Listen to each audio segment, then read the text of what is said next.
You're listening to Life as a Band Leader with Angela O'Neill and Outrageous 8 Records, where music meets real life and every story swings. From rehearsals to the spotlight, we're sharing the music, the mayhem, and the magic of leading a modern band.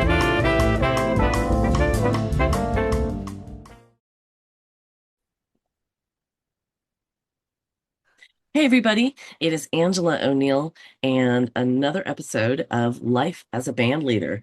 Thank you again for joining us and my guest, Marsha Graham Bartenetti. Thank you so much, Marsha. I'm so happy to talk about this and be with you. Yeah. Yeah. It's actually really an honor to have you here. For those folks who don't know, I just read Marsha's bio again, and you were known as the voice of, what is it? Voicemail. The voice of voicemail. Oh my gosh, tell me about that. The voicemail queen. I The love voice, that. the press used to say the voice America loves to hate, That's terrible. That's terrible. right? I love your voice. What do you mean? But well, it was really interesting because it was ironic because after all these years of being in music and trying to make, records and have a great career, la la, and I get this job as the voicemail voice. Now, voicemail back then wasn't even on everybody's voice, home telephone. It Right. was business to business. It started out. Okay. And back then, we had to record partial phrases to equal a sentence. Like Oh. like you have would be one, 14 new Oh, messages. I see. And then they would connect them so that I had to think of the voice is lilted up, the voice is neutral, and the voice is lower, depending on where it is in a sentence. So Right. it sounded like a real person doing the sentence. Now you can do full sentences, but back then it was brand new. Right. So I Well, that's a recorded wrap for for today's several episode months, of Life as a hours Band and Leader. hours, We hope you had thousands as and much fun thousands of listening prompts as we from, did making the music. If you loved what you heard, go ahead and hit numbers follow, share it with a 100 friend who loves a good groove, and come see us live sometime. $45 You can find all our upcoming in shows, your music, account, and a little whatever, more you know. Oh band my madness at gosh. So it was like outrageous8.com. really Until this next time, mind keep trip going swinging, on. keep smiling, and Very keep the music zen world. alive. And I had one prompt was, are you still there? So if you paused in trying to do your next, entry or request, Right. and there was a pause, I'd come on and say, are you still there? So I would go to these conventions, and I was the international American voice for a long time, forever, Right. all over the place. So I would get lines of people wanting to get my autograph. I'm like, here I've been trying to be, this great singer and have this career, and I'm this digitized voice, this is Right. disembodied voice, and people want my autograph. You know, you have Marsha, Irony. right? And I'm The like, irony of that. it's like doing, doing, doing, really weird. Yes. But it paid very well, and it was, and I'm still on a lot of systems, Yeah. voicemail systems today. But yeah, it was a pretty interesting. Oh my gosh. Okay, so tell me, and now the podcast name is Life as a Band Leader. And Yeah. so I was so thrilled to find some time with you to talk about that because I think that folks don't necessarily know kind of what it takes to put together a show or a CD, as you have done many times. Go back to when you first started doing this and talk about some of the stuff that you did do that you then ended up changing as you went forward, as you progressed and you learned ways of doing this. What are some of the things that you've learned along the way that you would pass along to other folks who are trying to do this? Well, when I started out, I was with my ex-husband, who's a Hmm. songwriter, and we were a duo. We knew, Pat, Tuck and Patty. Have you Right. heard of them? Well, we Yeah. work with Tuck and Patty, are old friends of ours. I went to high school with Oh, Patty, wow. and I lived in the Bay Area, so we played a lot of the same clubs. Those guys are still working as a duo, Oh, wow. which is just you can go anywhere and just take yourselves and go and make all the money, and not bad. Not bad. Not bad. Um, so that was my ex-husband and I for several, 11 years. Yeah. And we would play clubs 4 nights a week, 6 nights a week, sorry, 4 hours a night. And we'd do like a third of our own material, Hmm. a third of, sorry, I'm going to put this on silent. Um, so it wasn't as complicated because it was just the two of us and we'd bring friends in and do a trio or quartet or whatever. Right. But after we got divorced, Now I was thought of as Alan and Marsha Graham was like one word. Mm-hmm. I wasn't Marsha Graham. I wasn't, I had no idea what it would be like to be on my own singing, Yeah. calling musicians. How do I put this together? Um, and all I had ever done was sing or be in front of a microphone. Mm-hmm. So I thought, what am I going to do? And I started out by going and singing jingles. Okay. So at least I was singing still, Yeah. but I wasn't doing clubs and I wasn't doing a show. Mm-hmm. It took me a long time to get the courage, even though I had sung for years, to sing as a solo artist. Right, right. I get it. And who am I going to accompany me? Who am I Right. going to do that? Yeah. So I would go to different shows and listen to different people and think, "Oh, I'd like to work with that sax player. He's damn good. So I'd Mm-hmm. find out who he was and or she and get the information. And I started to build people that I wanted to work with it. I just liked the way they sounded and I thought would sound great with me. Right. I went to the open mic here when I got to LA. I'm fast forwarding Yeah.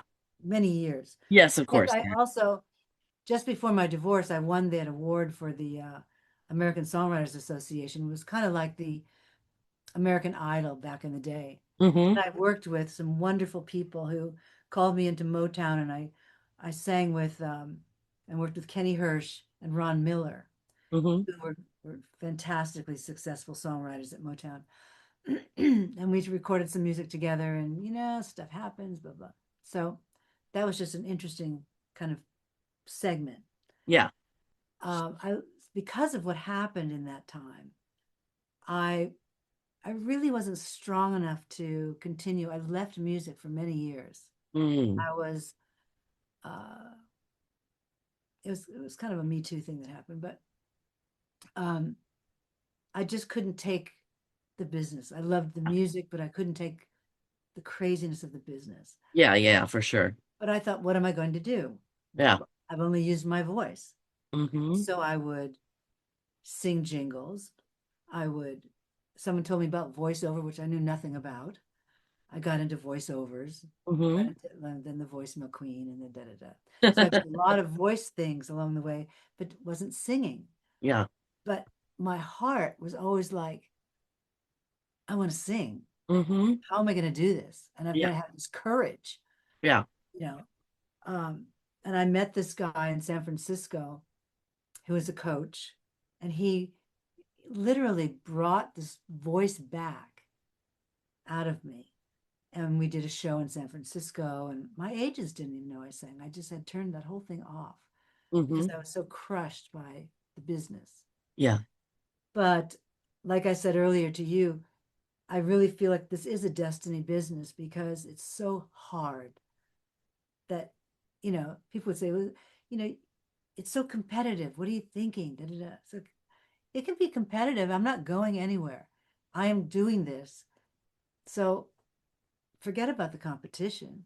It Yeah. has nothing to do with the fact that I have to do this. It's part of my I see. being. That's what you mean by it is your destiny. That's what you Yeah. mean by destiny business. Well, and I think that also those of us who stay with it have that. Yeah. Otherwise, we wouldn't do it. Yes. I mean, and it's gotten harder and harder. I mean, to think about back in the day when you make so much money for a job, Yeah. we're making the same money now that we made It's that. back in the day. Yeah. It's like, how can people make a living? I made a living playing music for years. Right. Very difficult to do that now. It is for sure. And, I think of all my friends that I work with and also other people in other bands who work and they drive all over the place and these gigs and it's a tremendous job. So if it wasn't your destiny, I don't think you'd do it. Yeah. That's Because it's so how I feel challenging. about it. Yeah, because it's so challenging. Yeah. Well, and plus it's changed. I mean, it used to be that clubs would market. You didn't have to bring the audience to a club. Right. They had their own audiences too. I mean, you definitely had fans that would come and see you, but it wasn't like you had to create the audience before you got the gig. Yeah. So now we're not only singers and musicians, we're producers and marketers and if you don't know how to do that very well, it's hard.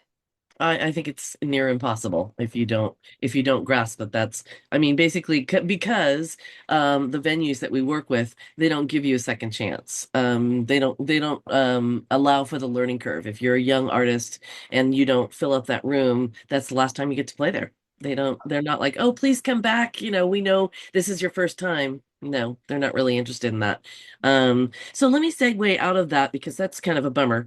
And I want to talk a little bit about because I actually am from Northern California too, and I just want to talk about kind of you were born and raised in San Francisco or around San Francisco? I was actually born in Rhode Island, so Oh, I'm a New Englander, I but didn't know that. yeah, we moved to California when I was 14 Okay. to Stanford, to Palo Alto. My dad worked at Stanford. What So did your dad do? What did your dad do at Stanford? he was an engineer for the Linear Accelerator Project, which is an atom smashing project. Wow. Yeah, So a super smarty pants. And there's smarty pants and there's your dad. He's like a yeah, super smarty he was pants. an engineer. Yeah. So we were in the Bay Area during Hmm. the 60s and all that craziness and all the great music, Right. going to the Fillmore, going to the Yeah. Avalon Ballroom, seeing all these bands Yep. and playing. And I was playing at different clubs then too. Um, Were your either of your parents musicians? no, my Oh, mother, interesting. my mother's an artist. Uh-huh. She was an artist. She was like a Martha Stewart before Martha. Oh, She was a painter. She remodeled homes. She was a seamstress. She was a fantastic cook. Everything she did was like perfect. It's wow. crazy, kind of crazy. Yeah, But she was, at home mom. right. My grandmother loved music. My mother loved music, but no musicians in the family. Right. Yeah.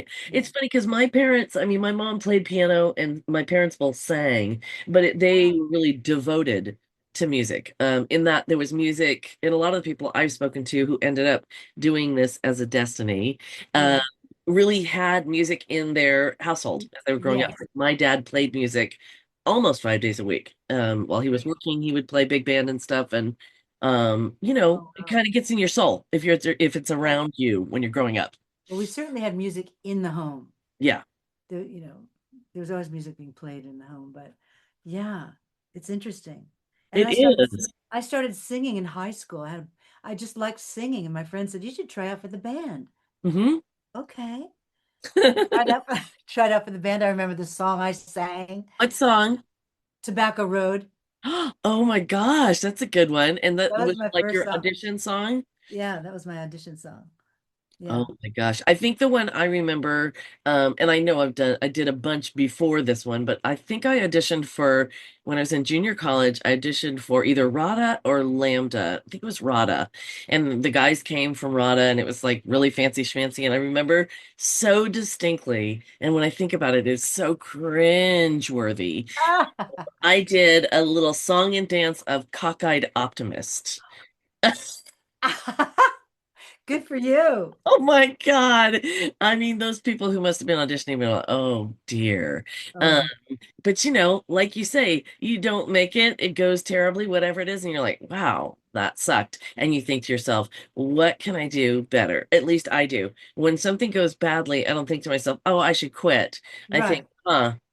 that didn't go well. What were the elements that led me up to failure, you know? Exactly. And No, exactly. I analyze what it is that I can do to change something that I did, because we can't control that, right? They're out there, the audience and the venues and that stuff, we don't have any control over. The only Right. thing we have any control over is ourselves. So I always think, oof, what can I do next time? And I never, you know, auditions are an art form in and of themselves, right? Like the ability to audition, pick the right, you know, song for yourself, whatever it is. Yeah. That's actually its own whole conversation. So there you were, you did Tobacco Road. How old were you? What grade? 16. I was 16. Yeah. I'd Like, also tried out for the musical at school, mm-hmm. and I sang Old Devil Moon, which, Oh. and I only got the chorus.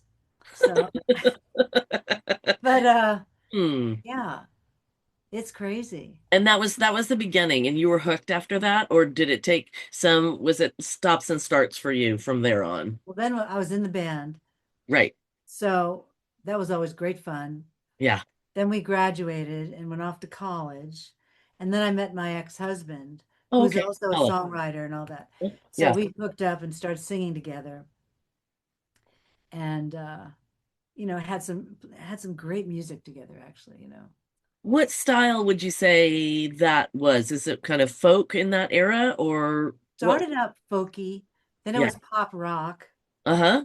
He was more on the rock side, and Okay. I liked Billie Holiday. So we had a hard time kind of, as I grew into my what I loved, Yeah.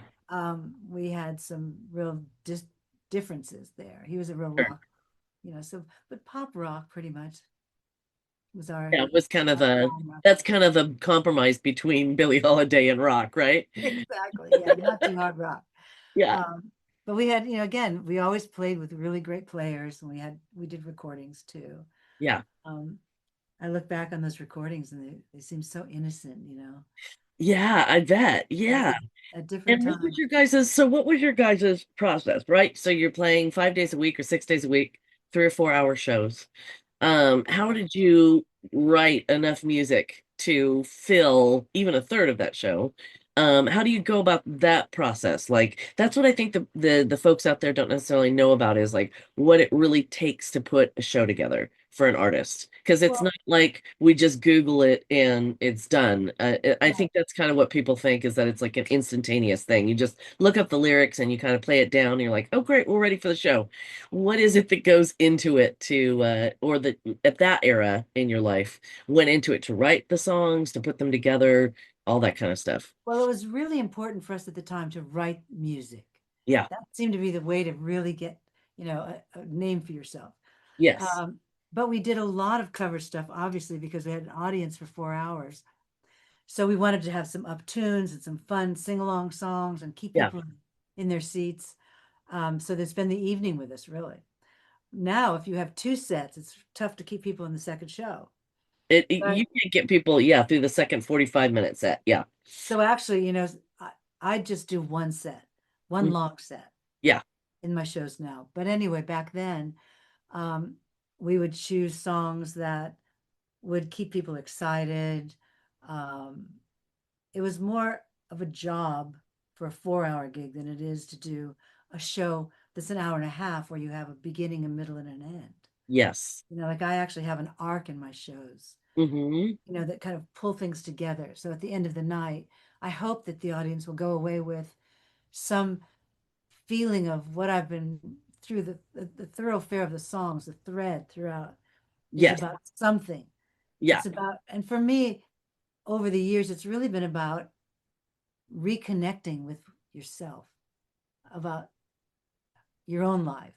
Uh-huh. Like I've said before, as a singer, if I bring a song to you, it's a song that I have to, first of all, mine in my own life where the truth of the song is. Hmm. That goes for all the songs, Yeah. whether it's a ballad or an uptune or whatever. It has to have that beginning that is in my core, Yes. before I sing it. So choosing songs for me is very important. Hmm. And if they don't matter to me, I don't choose them.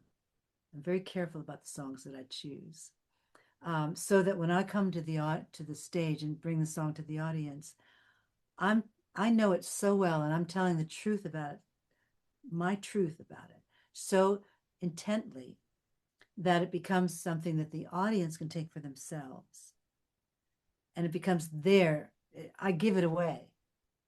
Then it becomes the audience's resonance with the song for themselves, so they feel something. Yeah. Then I feel like I've done my job. Yeah. So that's part of how I put a show together. It's like, what do I want to bring to the table tonight? What am I feeling? Songs start coming to me. Like I may start writing songs down on a list. Like, I don't know. What am I going to. And then the songs just start to pop into my head. That's interesting. It is. It's like, Yeah. It's I almost trust, I it's almost trust it. some kind of like spiritual guidance. Well, You it know what I is. mean? I That mean, it it feels really like. is. Yeah. Yeah. And I ask for that too. I ask for it because it's like, it's out of my hands once I take the time. If a song makes me cry Hmm. when I hear it, I have to do it. Yeah. you know, at some point. It's either I tuck it away to, to songs later on, or for next song. Like, um, so let's see, am I answering your question? I go off on You are tangents. no, you did answer my question. I think the Yeah, only thing we haven't gotten into is kind of the nuts and bolts of, let's say you have a show coming up in whatever, a month or two. yeah, So you did say the beginning part, which is you sit down and you think to yourself, what is my message? What's the reason? What's the right. reason to put this together, right? Because without a reason, there really is nothing. And so that's what you figure out, right? What is its purpose for you? And Right. then you come up with a list of songs. I know you regularly use Steve Rollins, right, as your musical director. I met Steve at the open mic at the Gardenia here in LA. Hmm. That's the other thing. I'd go to the open mic and hear people play and Yeah. think, oh, I'd like to work with him or her. I work with Dory Amarillo, who I Yeah. met at the open mic, Uh-huh. and loved his work and loved Steve's work. And I liked working with, he's a great guy. Yeah. So I've been consistently using him. And my band really is, I've honed that down to the same people that I've used, because they know me, they know the Yeah. nuances of my music, Yeah. and the way I sing and how to support that. And they're all Yeah. supportive musicians, which I love, and Yeah. great, Yeah. voice. So you and Steve maybe sit down and go over your list, or what's your process exactly? So Steve will come over, I'll have a basic list, Hmm. and I'll say, how about, I've been thinking about this song, how about this? And he'll say, well, that's good, but here's another one that's kind of like that. How about this?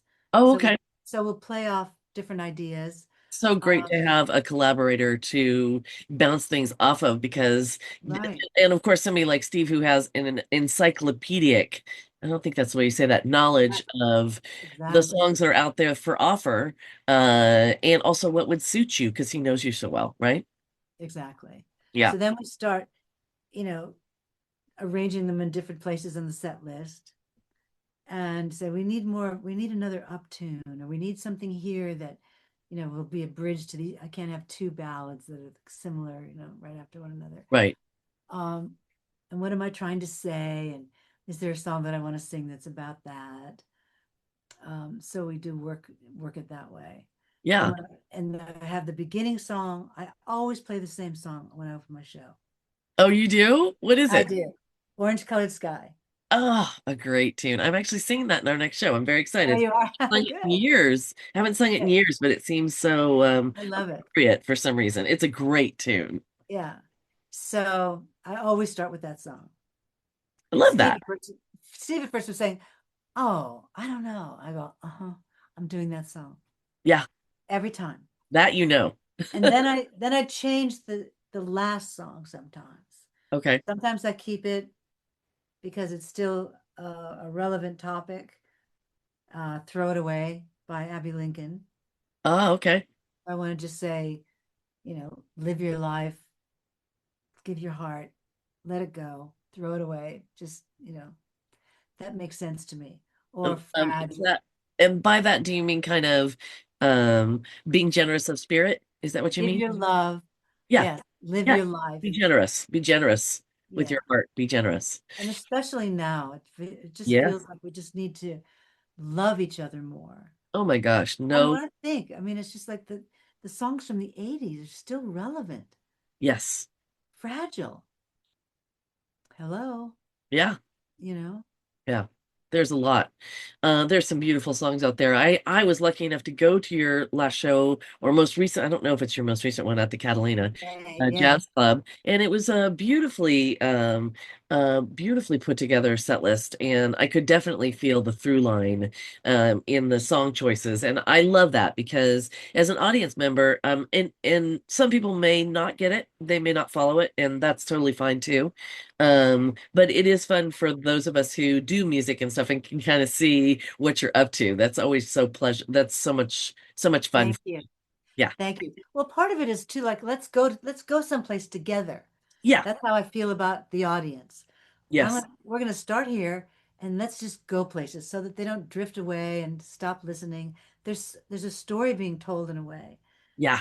and I want them to be a part of it, Yes. so that I'm giving an evening of something other than just a list of songs. Yeah. Do you know what I mean? It's an Yeah. experience.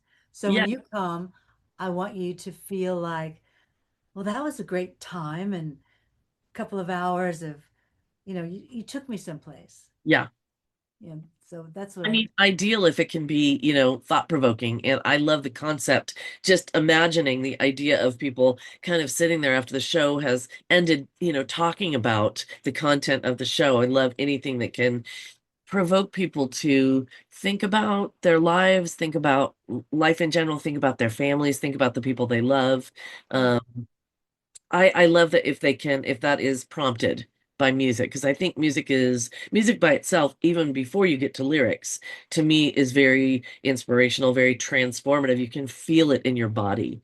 And Absolutely. and when you add lyrics to that, even more powerful. And of course, you as a songwriter know that very process. And it is amazing how many people I've had come up to me after shows and say that they really did have some kind of real emotional experience at shows. And that is so touching for me always. That's when you say you've done your job.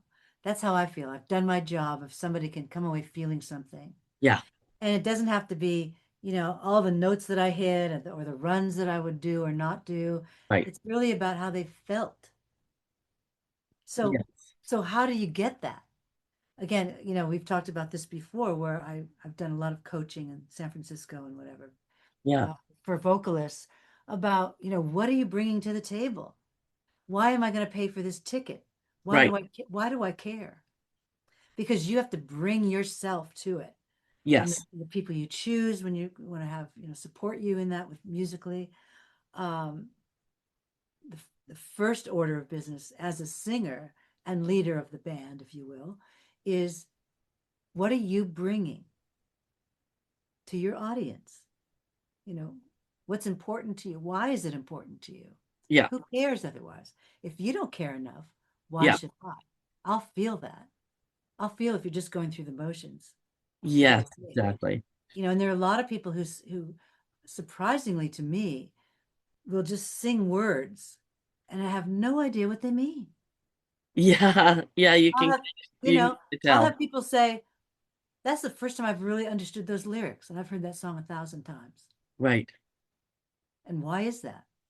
Because I know what the lyric means to me. Yes. So that means when I put it out there, you're going to feel that truth in your own life for your own. It's the opposite of nothing is personal. It's the opposite of that. It's the antithesis of that. It Well, is that's right. it is Well, all that's the alchemy that's so beautiful to me, yeah, is that it is absolutely personal, but then it's given away and it's not about me at all. yeah, And no one knows what my choices are in the song. They right. they just know that it affects them. It has Hmm. nothing to do with me at the end of the day. And It's what's beautiful about that, and it's kind of what you mentioned earlier, is, we all have that experience as human beings. That is part of the human experience. right. And so, like you say, there's a real chance with music and its power to bring people together, to find a commonality. We're all on this earth struggling along to do the best we can. And that's what the discussion is in music. How we fail, how we succeed, the struggles that we go through to get here. And that's one of the beautiful things about being an artist is you can share that, I think. No matter what kind of artist you are. I agree. Yeah. Yeah. Yeah. And that's not to say that if you go to a club and you're putting a band together and it's a lot of dance music and rhythm dance stuff, then that's valid too. Yeah. You know, I'm as a vocalist, it's really more about the lyric to me, what I bring as a vocalist. But if you're in a band, big band, for instance, it's a kind of a different thing, organization or how you put it together. And Yeah. yeah, so, you know, I am very impressed by the way you have stayed with your outrageous aid and working with them. And you guys are like tight. You know each other so well. I love that. We do. We're like family at this point. Everybody's so quirky and has their little eccentricities, and we all kind of just allow for each other to be who we most organically and really Right. are. Exactly. Yeah. So it makes it a pleasure to listen to that too, because uh, you also show how long you've been in this business in terms of your comfort level on stage and talking to the audience, because you bring the audience in as well. Yeah. Who was it who turned their back to the audience with that oh God, who was the one who started that jazz thing where he just turned his back to the audience, the trumpet player? Hello, Marsha.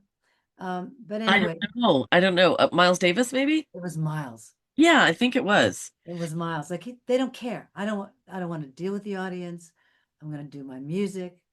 Yeah. And so a lot of people don't love jazz because they can't relate. Yes. I mean, there's all different ways to do it. I mean, some, Right. you know what I mean? Like, I think Miles Davis had amazing appeal as an artist. Because he was So so damn good. doing something right. He And was so good. as an artist, maybe his, I'm totally making this up, maybe his thing was he found that energy from the audience to be interruptive to his process, right? Well, So that's his right. real self was being able to stay in his bubble and hear Right. his truth, right? So I get that. Right. I get that. So it's just a lot of energy coming in it, you know, I think your background is also, you know, you've been around and in that energy so much that it doesn't feel daunting to you. And that's the same for me. Like, Awesome. I find it a welcome presence. To be up there, I don't feel uncomfortable. I never really have gotten nervous because I just feel like we're all kind of hanging out. Like I've always felt that way. Um, Right. so I know other people take it differently and that's their deal, but mine has always been like, I guess because when we started in music, when I was a kid, you know, we all used to gather kind of around my mom's piano and we would sing, and everybody in my family was amazingly talented, including my sister. My sister and I Wow. played guitar and sang. Like I started playing Oh, guitar when I was in kindergarten, and my wow. sister and I are all, you know, playing John Denver and stuff like that. When Yes. we were kids. So, Yeah. and there was always a bunch of people around. So I guess for me, it's just kind of a natural thing to be doing music and people love it. And then, you know, you're like, oh, music is really like you get the impression as a person who's performing, like music has tremendous power, you know, um, Absolutely. to bring people in. But it's not me, right? Just like you said, it's not me Right. personally. It's that music itself as an entity has incredible power. Exactly. Yeah. Well, so if you're starting out as a, it depends on your situation. If you are part of a band, or you're talking about the band leader, Hmm. what are you creating, and how do you market what you're creating? How are you Right. going to bring the Crucial audience thing. in? Crucial thing Right. these days. Yeah. How many pieces can you afford?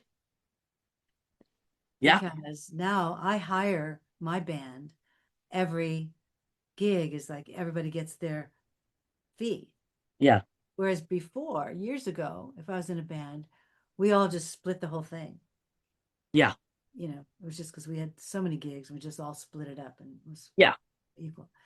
Um, but now it's different. It's really like I'm producing the show. Hmm. Even Yes. though I choose the same guys or women to work with me because I love their work. But again,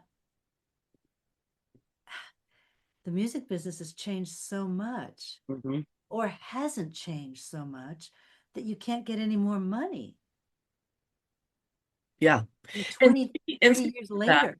I think one of the ways that you have diversified is that you also record and release um, Right. your projects, and that's another revenue stream for folks who are just getting started. How did that get started for you in your second chapter of music, and how has that been for you? Do you produce your own projects, or does someone else produce them? Well, it started out after I was away from music for so long and I really wanted to come back to it. And I wanted to start singing here in LA, but everybody said, you have to have something to show me you can sing. You have to have Right. something recorded, not just talk, but, let's Yeah. hear it. Yeah. So I reconnected with a guy who was in my high school band who Oh, you're kidding. I love that. on Facebook. I love that. And so I've known Donnie since high school, Yeah. and he's been producing all these years. Huh. And he was on Facebook, and I called him and I said, I just need to have a couple of songs so people can know I sing to try Yeah. to get some local gigs. He said, Marsha, I'm going to be down in Nashville. I think it was like 5 weeks or something. Look, why don't we just, I don't care what you sing, just why don't we make a CD? I went, oh, and I'm thinking to myself first, well, maybe next time you're there, because it was such a short, maybe Right. next time you're there. And I found myself saying yes out loud. In my mind, I was like, oh, I'm not, Who yes. just said yes? Who just said yes? And then I hung up the phone. It's like, oh shit. Um, so I had to think of all the songs I wanted to do, and da-da-da. And I recorded my first record with him. Went down to Nashville, and we recorded It's Time. And it has a lot of different songs that I love. And every year we've been going back to Nashville, the same guys, same Yeah. recording with the same people. Donnie produced. Then I met Stefan Oberhoff. Right. Remember I told you that I was working with Kenny Hirsch from Motown. Yes, yes. And Kenny wrote a beautiful Christmas song. And I said, oh, I'd love to sing. I re-met Kenny after years of not seeing him in LA. I'd love to, record this song. So I thought, I'm going to do a Christmas record. Mm-hmm. So we did all the songs with Donnie in Nashville, except for the Kenny Hirsch song. And Kenny was working with Stefan Oberhoff. I got it. Write Okay. his material. So I went there to record Kenny's song, and I loved working with Stefan. So the next record, I worked with both Donnie and Stefan. Got it. We'd start the tracks in Nashville and come back to LA and record some of the vocals and some of the, overdubs. Yeah. Stefan, and then mixed it all. And it turned out to be a great combination. Mm-hmm. So I've done 5 records now, and they're all with the You same think? guys, Yeah. and with Stefan recording and me executive producing. Okay. And then I did one other album, which I didn't mention in the bio. I should have, but it was Marsha Bartenetti sings McNeely and Coons. These are 2 songwriters, and they had recorded a full album, fully orchestrated, gorgeous album, but didn't like the vocalist. Huh. So they called me to do the vocals. Oh, fun. And that was a very strange, this was right around COVID.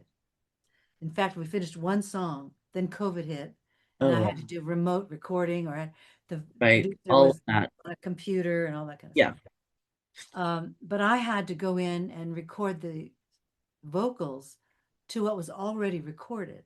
Hmm. So I didn't get to have I had to find my nuance and place in this Yeah. record. It's Yeah. very interesting. But that was an experience too. But mostly I work with Stefan Uh-huh. and Donnie And done. Merrill. Right. And then this last record that I released, I worked with Dory Amarillo. Mm-hmm. He said, Marsha, I've got these ideas for this song that I did at my last show. And I thought, wow, I really like Dory's work. I've never worked with him as a producer, but let's see what he has to, has to say. Absolutely. Yeah. So we ended up doing You Gotta Be, Desiree's song. Yes. And I had the best time with Dory. And I really love his intuition and his sense about where things should go. We worked great together. Yeah. So we have that new composition with Dory as producer. Love that. Then we have Stefan and I are coming out with another one probably next month. Okay. We're almost finished with that one too. New York Minute. Uh-huh. So we're recording a bunch of singles now toward a record. Before I would record all the album and then release the album and promote it.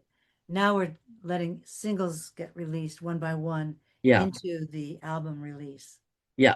Which is coming up. So that's very exciting. I know you just released one maybe last month, another single. Yeah, You Gotta Be. Desiree's song, You Gotta Be. That's the one. Yeah. And Hallelujah's coming up. Is that what it is? Hallelujah was before that. Okay. All right. I knew I remembered seeing that. I was like, when did Hallelujah? I love him so. A great tune, which you and I both love. Yes.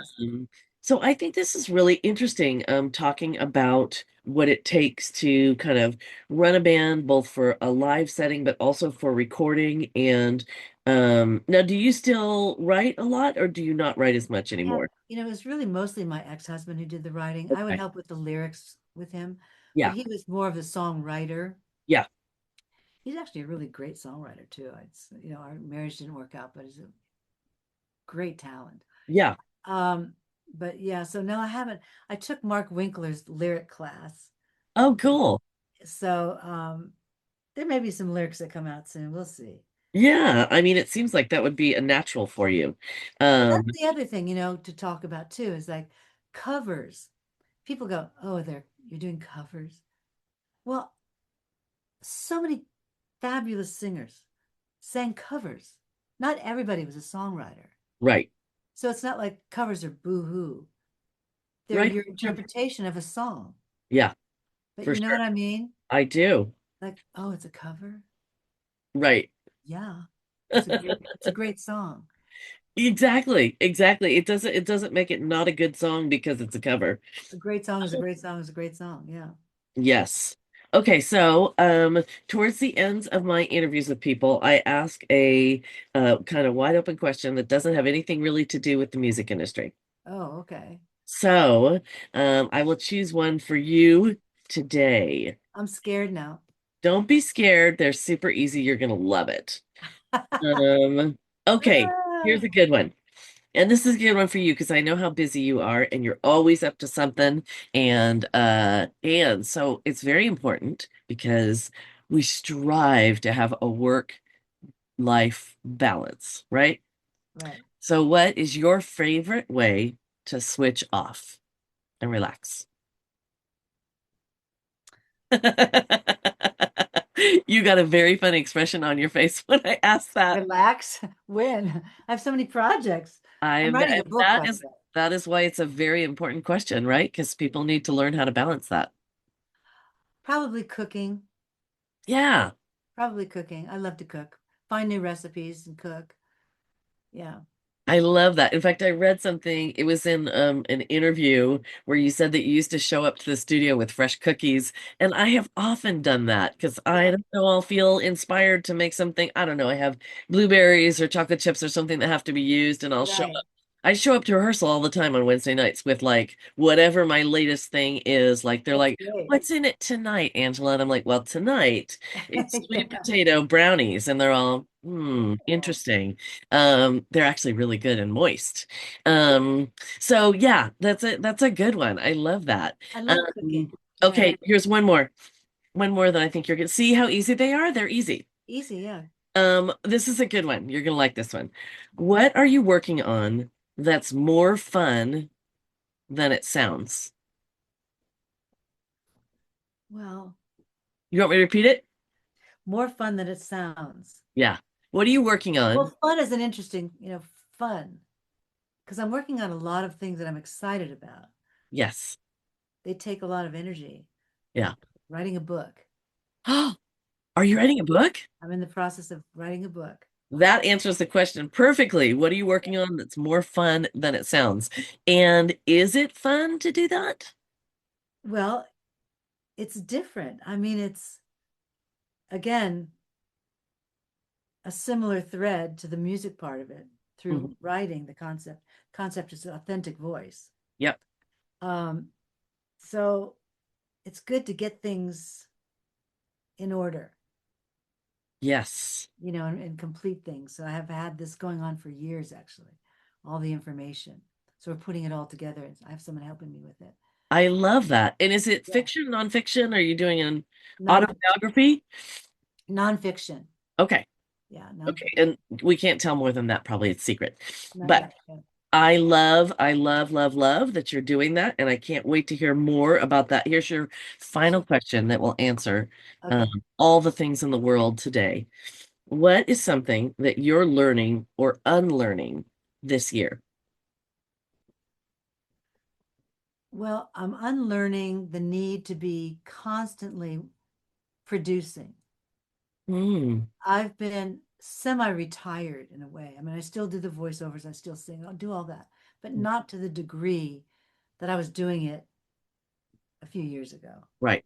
So I have a little more relaxed state about that. It's like interesting to not Yeah. be like, yeah, where am I going? Da, da, da, da, Yeah.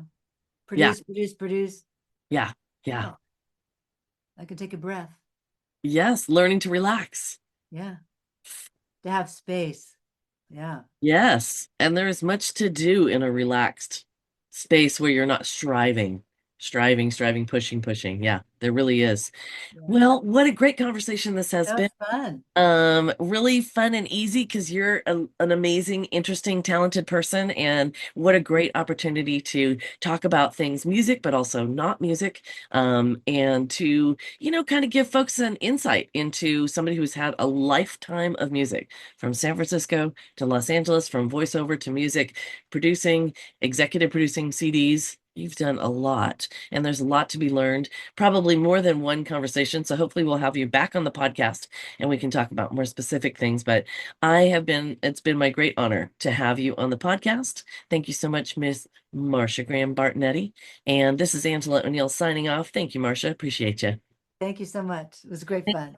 Thanks, everybody, for joining us on Life as a Band Leader. Thanks, y'all. See you soon. And that's a wrap for today's episode of Life as a Band Leader. We hope you had as much fun listening as we did making the music. If you loved what you heard, go ahead and hit follow, share it with a friend, and make sure to get tickets to the next show. Visit outrageous8.com for upcoming shows, music, and a little more band madness. Until next time, keep swinging, keep smiling, and keep the music alive.